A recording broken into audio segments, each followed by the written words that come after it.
Welcome to Pindar Poetry. We hope you learned something new. You'll start in the Blender window, open Edit, then Preferences. Once you're in Preferences, choose Interface or Themes depending on your Blender version. This is where UI color modes live. Make sure to pause on the top-level interface settings to see the theme preset drop-down and appearance toggles. You're doing this now so the next steps apply globally, not per file. Once done, keep Preferences open while you switch modes so you can confirm changes live and then save your preferences. Next, select the theme preset drop-down and pick Blender Dark, or start with a preset you like and modify it. You'll want to tweak contrast and text color sliders so panels remain legible. Small adjustments to accent and header colors help focus. Make sure to use the preview area and a sample 3D view so you can gauge how icons and highlights appear.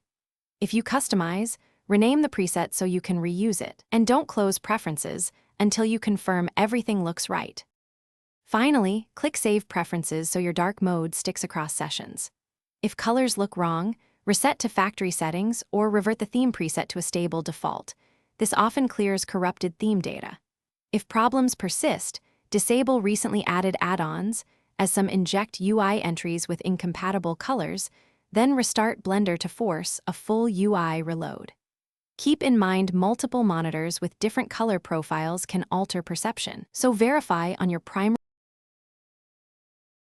Thanks for watching. Consider subscribing if we helped you.